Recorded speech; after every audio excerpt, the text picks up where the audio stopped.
Voy. Alkashotimni yashirib yig'gan tillalarimni hisoblab bering. Xo'p, hisoblab beramiz, lekin nimaga aynan butulka hisobga biz buni? Shu desangiz otam ichadilar. Boshqa joyga bekitib qo'ysam topib bilaman, boshqa butilkalarning orasidan qidirmaydilar. Bo'sh butulka bo'lgani uchun solib qo'ygansiz, qidirmasligi uchun, a? Ha. Xo'p, lekin bu narsani men bu yerdan tushunmasa kerak olamayman, buni faqat sindirishim kerak bo'lyapti. Sindiraveraymi unda? Ha, sindiravering.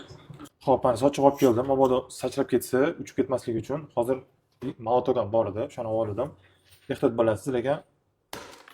Voy, uchmadimi sizga? Yo'q. Xo'p, unda hozir tillalaringizni hisoblayman-da ichidan. O'zi nimaga sotilyapti bu tillalar? Uyga sovchilar kelishyapti, adam harakat qilmayaptilar. O'zim harakat qilishga majbur bo'laman endi. Gap yo'q ekan. Mayli, hozir hisoblab beraman sizga. Ancha yig'ib qo'yibsiz ekanda, lekin.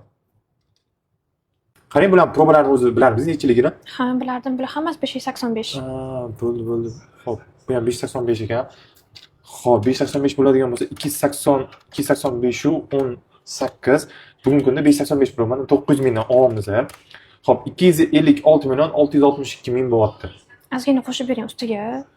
Xo'p, qarang, vaziyatingizni tushungan holatda 257 million qilib bera oladigan. To'g'ri keladimi? Mayli, xo'p. Hozir pulingizni sanab beraman unda. Xo'p, qarang, bu yerda 100 million pochka ochilmagan va mana bu yerda 150, shunda 250 bo'lyapti. Bu esa 7 million. Rozi bo'ling. rahmat kattakon sizga.